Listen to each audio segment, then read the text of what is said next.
Mas vamos falar dela? Vamos? Do que, da cloroquina? Não. Também. Da sepse? Também. Vamos começar a falar um pouquinho mais de sepse, né? Que teoricamente foi o motivo do nosso convite. Afinal, amanhã, dia 13 de setembro, é Dia Mundial da Sepse aí, né? Da conscientização aí, da gente reconhecer, tratar a sepse. Queria que você falasse um pouquinho, Luciano. Primeiro, assim, contextualizasse um pouquinho da como que tá a situação da sepse hoje no mundo, no Brasil, se você consegue trazer um panorama pra gente.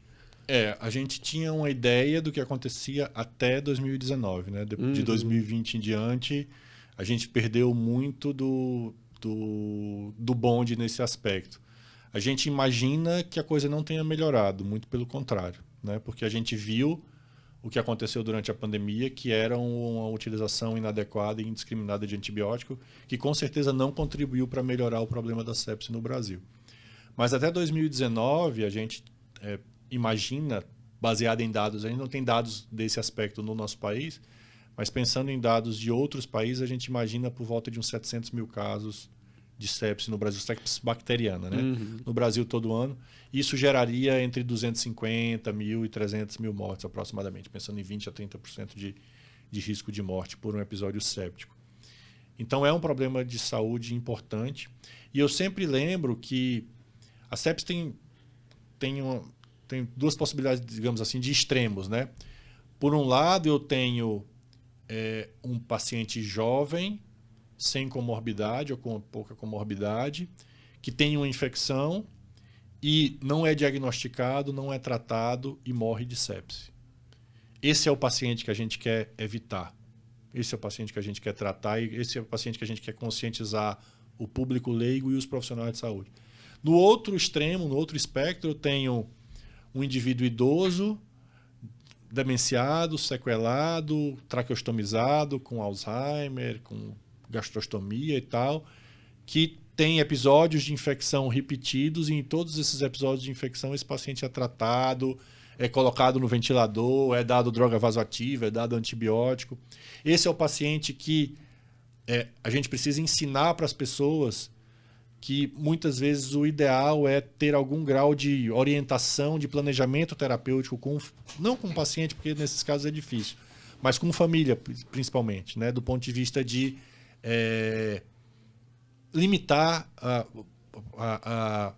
o esforço terapêutico, porque claramente o paciente tem uma má qualidade de vida e você está causando o que a gente chama de distanásia quando você está tratando esse paciente de forma fútil, né? Então, eu tenho esses dois extremos e, claro que nesses 700 mil casos eu tenho um monte de casos de sepse que é nesse idoso, porque, em última análise, a infecção, a sepse, é a causa de morte, uma das causas de morte mais importantes nesse perfil. Se não é a mais importante nesse perfil de paciente, né?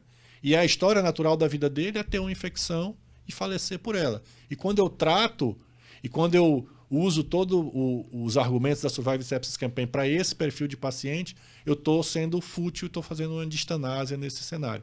Então, o que é importante para a gente entender é que a gente quer tentar evitar a sepse que é,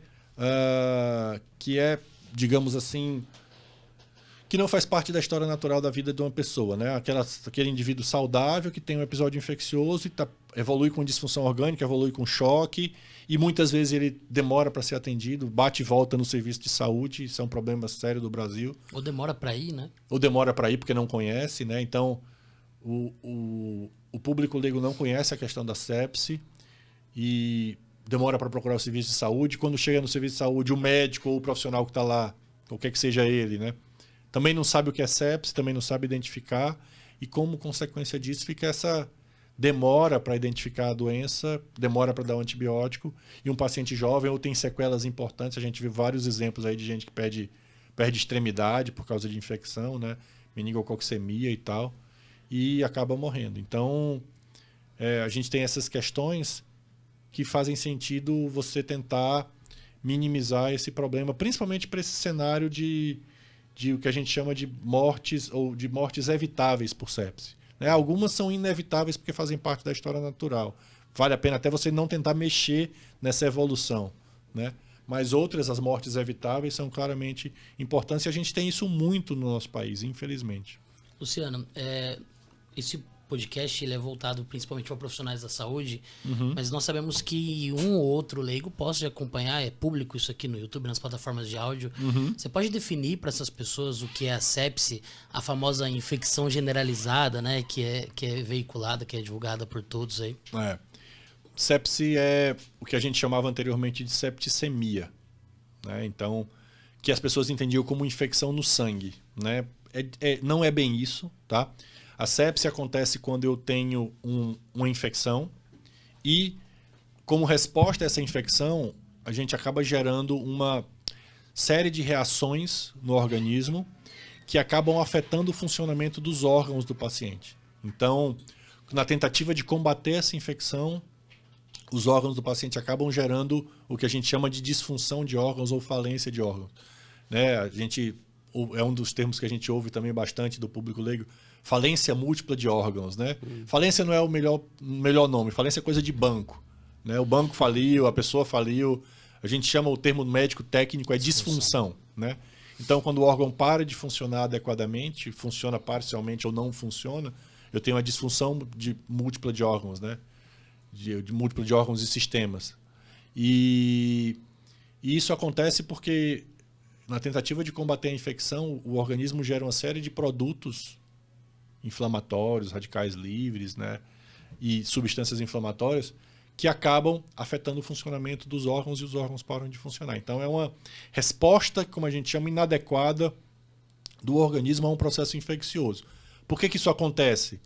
Ninguém sabe muito bem, né? Porque eu tenho uma pneumonia, o Ivens tem uma pneumonia, o Ivens toma 3 dias de antibiótico em casa pela boca e fica bem. Eu tenho que ser internado, a gente tem mais ou menos a mesma faixa etária, mais ou menos o mesmo cenário, ninguém tem comorbidade e tal. Eu tenho que ser internado, eu tenho que ir para UTI, eu tenho que ser entubado, eu tenho 20%, 30% de risco de morte. E ele toma 3 dias de antibiótico em casa e fica bem.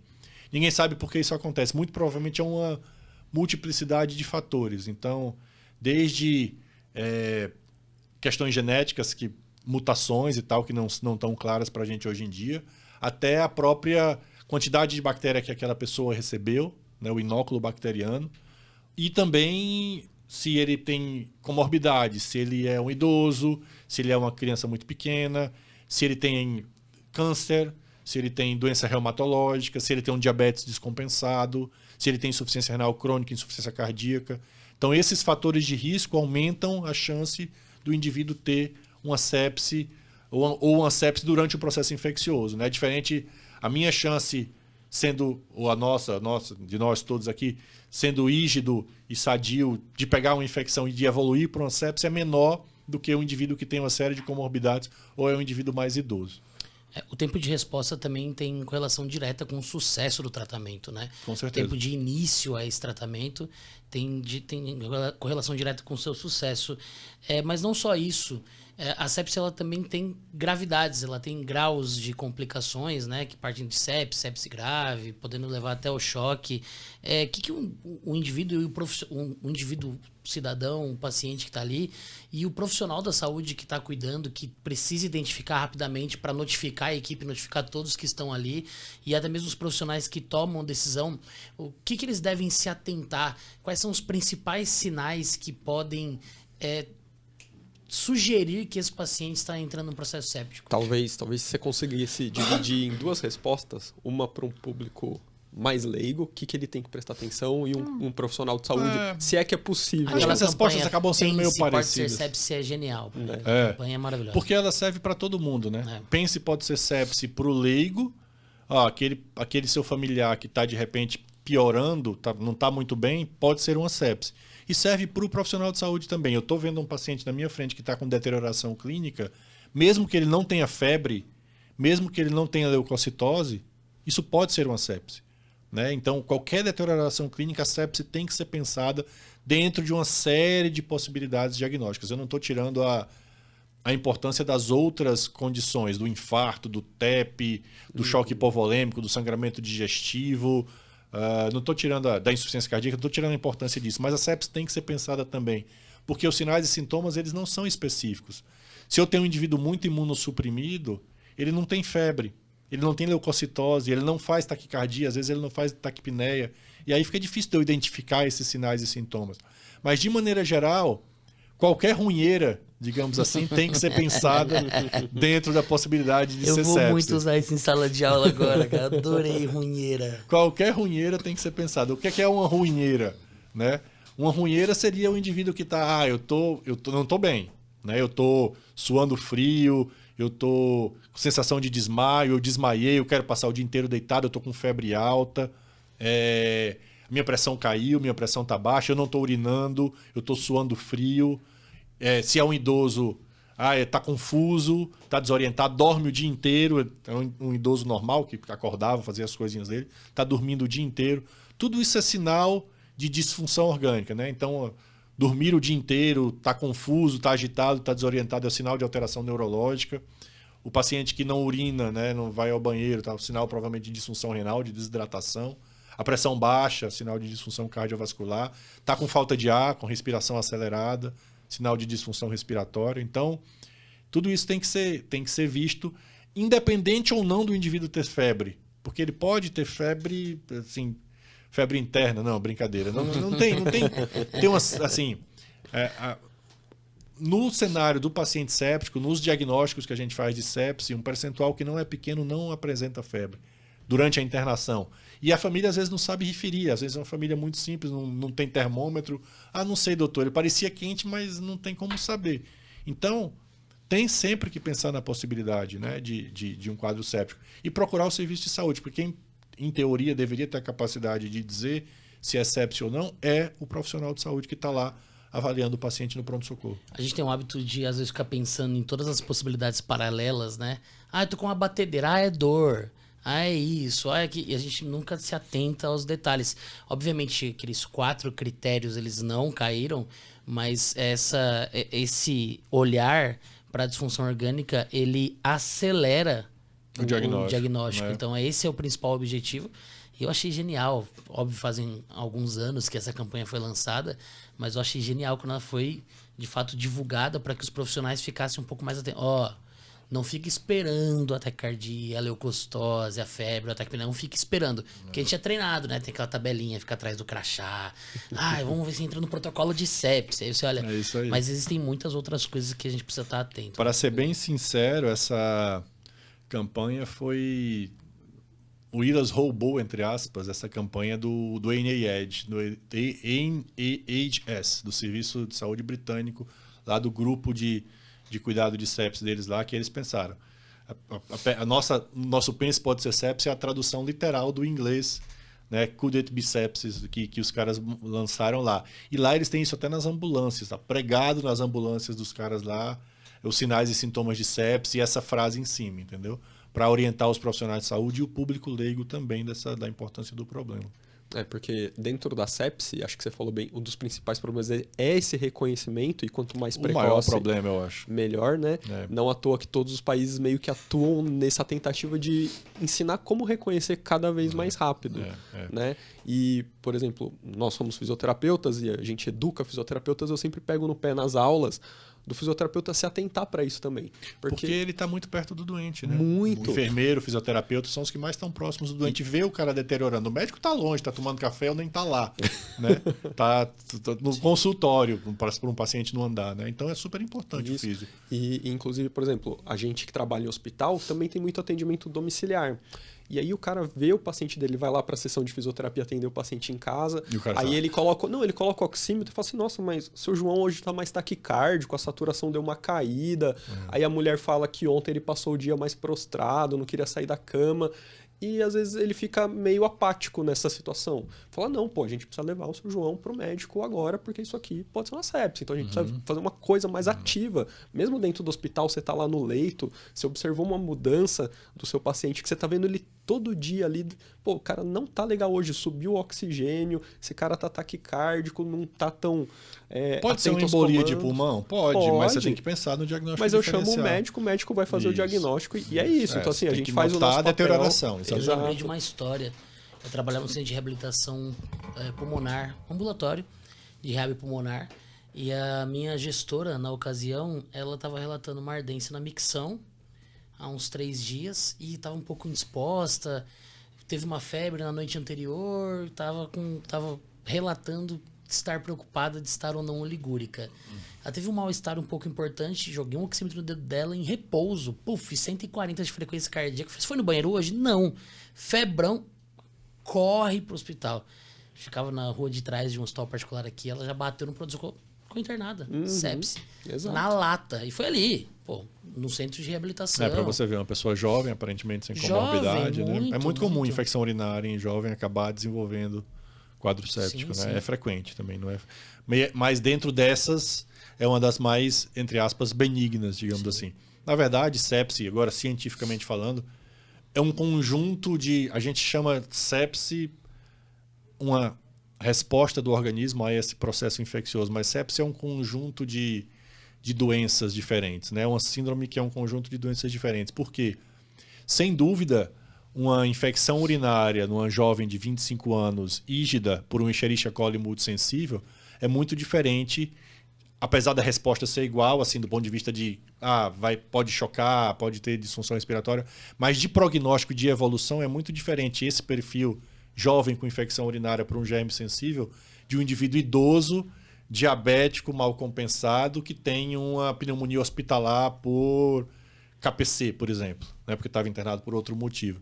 Então a gente acaba chamando tudo isso de sepse, mas são várias doenças diferentes. Então existe uma tentativa, que não vale a pena a gente ficar discutindo aqui, de você estadiar melhor esses diferentes perfis de pacientes sépticos, exatamente para que você possa saber o que é que eu posso fazer do ponto de vista de prognóstico e também o tratamento, porque claramente, apesar do antibiótico ser o tratamento primordial, a gente não tem um tratamento para a sepse, né? A gente não tem um anti-inflamatório, um bloqueador de qualquer cadeia de resposta para o paciente desacelerar séptico. Essa resposta inflamatória. A gente não tem isso, porque provavelmente a gente está pegando um monte de paciente diferente querendo tratar do mesmo jeito. Então, esse é um dos motivos. Então, a ideia para os próximos anos aí é que, se eu for fazer um estudo de paciente com sepse, eu tente ser o mais específico possível, faça o que a gente chama de enriquecimento preditivo, que é você pegar só o mesmo cenário. Então tem um monte de estudo que pega sepse por pneumonia,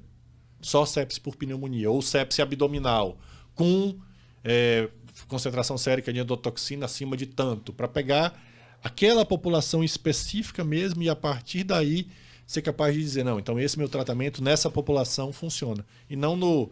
Sepse é um grande balaio de gato, como a gente chama no Nordeste, né? Você vai pegar um monte de gato, jogar dentro do balaio, fica aquela bagunça, os gatos querendo sair e tal, né? Então, saco de gato. Então, essas coisas que a gente tem que entender também. Você, durante sua fala aí, você citou o ILAS, citou o Surviving Sepsis Campaign, e você é ex-presidente do ILAS, está sempre envolvido aí, né, nas coisas do ILAS, faz parte, eu não sei como eu posso dizer, mas do board ali do Service Surviving Campaign. Sou um dos panelistas da Surviving Sepsis Campaign. Isso. Explica um pouco pra gente qual que é o papel dessas duas, digamos, entidades assim dentro da sepse, né? O ILAS é o Instituto Latino-Americano de Sepse, tá? O ILAS é uma instituição, uma ONG, ninguém ganha absolutamente nada. Só as pessoas que são funcionárias específicas do ILAS ganham alguma coisa para trabalhar lá, mas a diretoria não ganha absolutamente nada para trabalhar no ILAS, só tenta ajudar em relação ao cuidado do paciente séptico no Brasil e, obviamente, na América Latina. Então, o objetivo do ILAS é melhorar a história da conscientização do pense pode ser sepse, e a partir daí também, com iniciativas de melhoria da qualidade, tentar melhorar o cuidado e tentar reduzir a mortalidade de sepse no Brasil, que é uma das maiores mortalidades de sepse do mundo. Então, quando você vai analisar os dados brasileiros, você vê que a mortalidade de sepse no Brasil é muito mais alta do que, por exemplo, a da Argentina, né, do que a da Índia. Então, os estudos que compararam são bem complicados, assim. Então, é um problema importante no nosso país e pouco priorizado, infelizmente, né? Dentro de política de saúde, de ministério, etc. Então, o ILAS já teve alguns contatos com o ministério. Essas questões políticas elas mudam a cada mudança de presidente ou a cada mudança de ministro. Então, é muito difícil. Mas a ideia do ILAS é atuar nesses cenários e também fazer pesquisa para compreender o tamanho do problema, né? Então, o ILAS fez uma série de estudos de sepse em UTI, sepse em pronto-socorro, para ver a prevalência, como a gente chama, o número de casos de sepse no Brasil e também a mortalidade desses pacientes. E a Surviving é uma iniciativa da Sociedade Europeia, Surviving Sepsis Campaign, né, a campanha sobrevivendo à sepse, é uma iniciativa da Sociedade Europeia de Medicina Intensiva e da Sociedade Americana de Medicina Intensiva, que começou em 2002, com a chamada Declaração de Barcelona, que também tinham por objetivo melhorar a mortalidade de sepse no mundo todo. Não existia até o momento diretrizes bem claras de como deve ser o cuidado desses pacientes sépticos. Essas diretrizes começaram, então, a ser produzidas em 2004. E aí, a cada 4 anos, essas diretrizes são atualizadas. 4, 8, 12, 16. E seria 2020, mas a pandemia atrapalhou, acabou saindo em 2021. E a Surviving, ela tem por objetivo orientar o tratamento da sepse no mundo todo, né? Dizer, baseado nas melhores evidências disponíveis, como o profissional de saúde deve cuidar do tratamento do paciente séptico. Ela não é para discutir definição de sepse, ela não é para discutir, ela é para discutir tratamento. Então, ela é uma diretriz, é o guideline de cuidado ao paciente séptico. Então, para quem se interessar, está disponível até em português no site survivingsepsis.org. Você consegue ter lá, ou se você digitar no Google campanha sobrevivendo à sepsis ou Surviving Sepsis Campaign, você vai acabar caindo lá e dá para você baixar a diretriz em português e ler todas as orientações de tratamento. E o Willas participou dos boards, né, com a Flávia Machado, comigo também, no último, onde a gente ajudou a ter essa discussão. E também a gente teve uma visão importante, que é quando um guideline é feito, dependendo dos membros da força-tarefa que produz o guideline, ele acaba, às vezes, não sendo facilmente transportável dentro do metaverso que nós temos no mundo, né? Nós temos diversos universos no nosso cenário. O que é que eu estou querendo dizer com isso? Quando uma série de médicos ricos de países ricos fazem um guideline, eles pensam no cuidado do paciente dos países deles. Eles esquecem de ver que a gente tem América Latina, a gente tem África, a gente tem bandas importantes da Ásia, onde a limitação de recursos é muito significativa. Então, eu não consigo cuidar do paciente séptico como eu cuido nos Estados Unidos, né? Às vezes eu não tenho noradrenalina. Tem país da África que tem um ventilador para 2 milhões de pessoas, entendeu? Tem lugar que não tem oxigênio. Então, como é que eu cuido de paciente nesse cenário? Então, os membros do board viram a importância de você ter profissionais de outros países, não só de países ricos, participando também do board, exatamente para ter a vivência e a capacidade de dizer, isso aqui não é aplicável, eu não tenho vasopressina, como é que eu faço quando eu não tenho vasopressina? Eu aumento a noradrenalina, eu uso adrenalina. Então, isso melhorou muito no guideline, essa possibilidade de você ter a utilização de sugestões de tratamento que não são de países desenvolvidos, e sim de países, como a gente chama, de recursos limitados. Anualmente o Willas tem um evento, né? Tem. Só uma dúvida, essa é uma dúvida real minha. Atualmente a Flávia é a presidente do Willas? Não, a presidente do Willas é a Daniela Souza, que é uma pediatra, pela primeira vez. Que trabalha comigo lá no HU. Isso, a Dani. Legal. Exatamente. O Ivens já participou dos nossos eventos. Eu participei nos últimos 3, 4 anos aí. Eu já visitei alguns, já fui plateia já, e é extremamente enriquecedor, é um evento o Fórum Internacional de Sepse. Isso. É muito legal. Então visitem, acontece anualmente na cidade de São Paulo.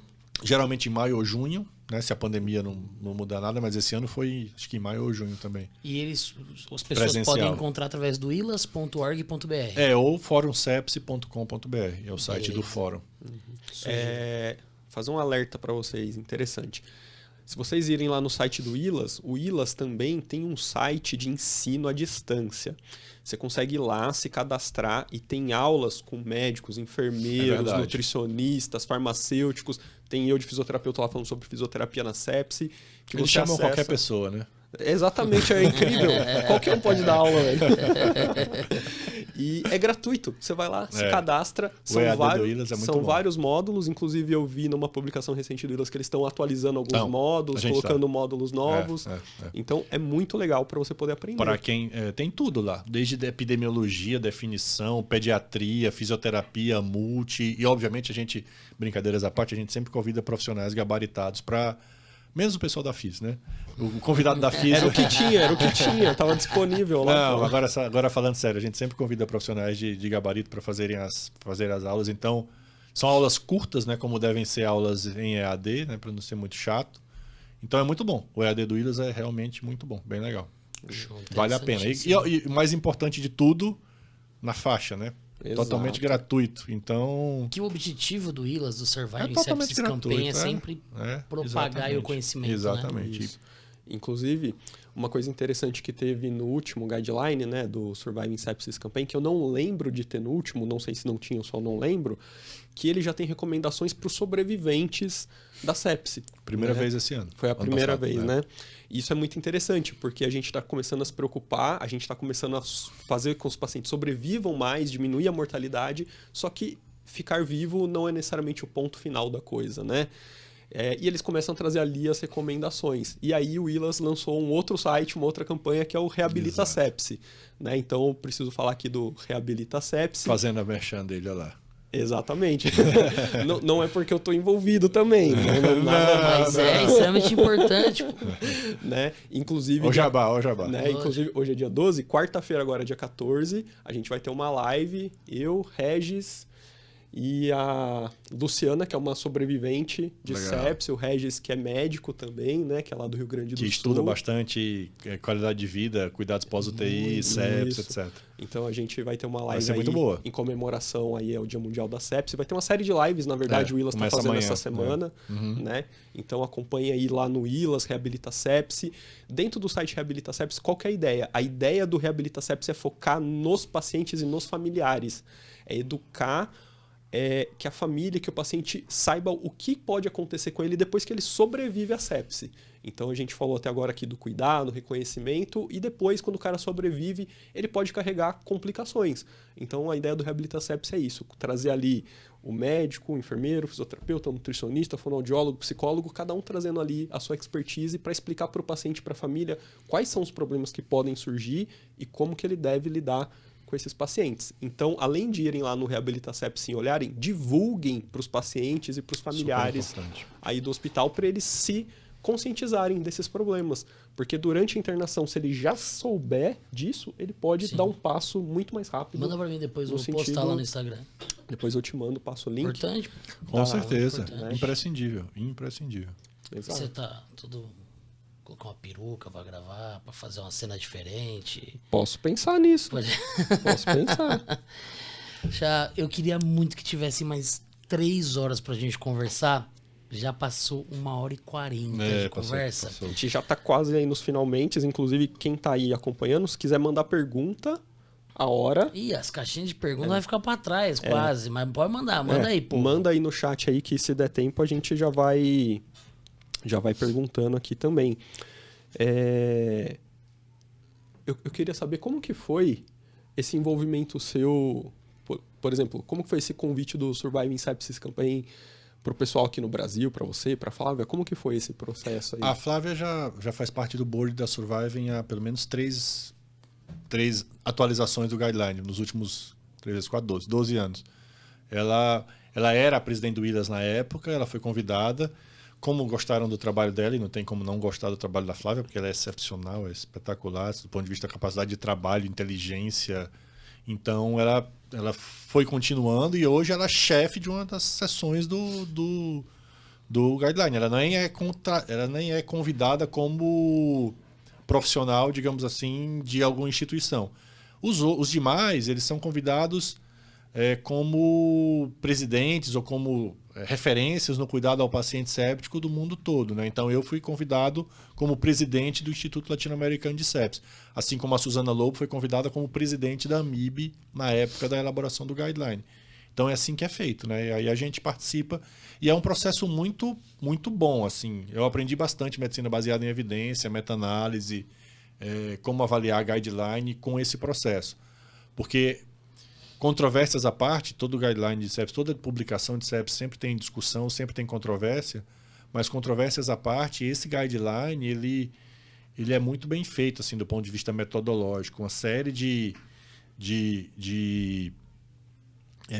etapas metodológicas muito bem demonstradas, com super super transparente, tem todas essas etapas no site da Surviving. O suplemento ao guideline tem mais de 100 páginas metodológicas mostrando todas as etapas, todas as discussões que nós fizemos lá, é tudo votado, usando metodologia que a gente chama de Delphi, Então é o melhor que a medicina baseada em evidência pode fornecer do ponto de vista de elaboração de guideline. É controverso, mas assim, tudo em sepsi tem as suas controvérsias, mas metodologicamente falando é muito bom. E um outro ponto importante, que sempre houve suspeitas sobre a Surviving, é a questão de interesse da indústria, né? De conflito de interesse. E eu posso falar para vocês que assim, também é bem transparente, existe um grupo de pessoas que só cuida dos conflitos de interesse. Por que conflito de interesse? Porque, só para explicar para quem está menos acostumado, né? Às vezes, quando os guidelines saem, existe pagamento das indústrias para que se fale que o remédio delas deve ser indicado para... eu tenho um remédio para angina, então vai sair um guideline de angina, eu vou lá dar dinheiro para a sociedade que está elaborando o guideline, para que no guideline saia que o meu remédio cura angina, digamos assim. Então esse é o conflito de interesse que não pode ter na elaboração de um guideline. As recomendações têm que ser baseadas na melhor evidência disponível. E aí, todos os nossos conflitos de interesse, quem dá aula para qual empresa, qual é o motivo e tal, está tudo elencado direitinho lá no guideline. Então isso é muito bem cuidado, porque já houve muita discussão sobre isso no começo da Surviving Sepsis Campaign. Então, hoje em dia, é bastante cuidadosa essa questão. Então, por exemplo, se eu tenho um vínculo com determinada indústria farmacêutica que produz um antibiótico, na seção do guideline sobre esse antibiótico eu não posso votar. Eu sou excluído dessa seção, exatamente para não gerar conflito de interesse. Interessante esse processo. Luciano, você pode contar... Não, só vou tentar fazer uma migração, porque a gente tem mais 15 minutos, infelizmente, e eu quero muito que você fale um pouco para a gente sobre Coalizão. Era isso que eu ia falar, mas é que eu queria começar com uma pergunta. Então manda. Covid é sepse? Covid é sepse. Covid que tem disfunção orgânica interna na UTI, ou mesmo que interna fora da UTI, é sepse. Toda infecção, seja viral, bacteriana, fúngica, por protozoário, estrongiloidíase disseminada, que gere disfunção orgânica, é um quadro séptico. Então, influenza é sepse. Se gerar lesão pulmonar aguda, ou esquece a lesão pulmonar, se gerar síndrome do desconforto, gerar lesão no pulmão, é sepse. Se gerar disfunção pulmonar, é sepse. Então, Covid é sepse. Os Covids das UTIs e mesmo que estavam internados nos hospitais necessitando de oxigênio, que tinha critério de disfunção pulmonar, eram todos sepse. Por isso que a gente também, em parte, perdeu essa contagem de casos de sepse, porque com Covid ficou horrível, não tem como você contar mais. Tem que esperar passar, esperar diminuir o ruído que isso causou do ponto de vista de casos de sepse e depois estudar sepse de novo. Eu fiz a pergunta porque tradicionalmente as pessoas acreditam que a sepse ela é só bacteriana, né? Por causa dessa ênfase em antibiótico, né? E claro que a questão do antibiótico na primeira hora vale para sepse bacteriana, né? Não vale para sepse viral, nem para sepse fúngica, porque frequentemente o diagnóstico é mais tardio e tal. Mas vale para sepse bacteriana. Então, essa pergunta é fundamental e é importante a gente esclarecer mesmo as pessoas. Agora, olha essa junção. Vou fazer uma emenda aqui. Lá vem. A gente comentou do sistema público, do privado, a gente falou de pesquisa, a gente falou de clínica. E é importante a gente começar a juntar os pontos, né? E aí vem a história do Coalizão, de juntar os institutos de ensino e pesquisa para produzir uma pesquisa que mudasse a prática clínica do que a gente estava vendo ali, mostrar o que realmente funcionava ali na Covid, né? Como que surgiu a ideia do Coalizão? Como que foi aí?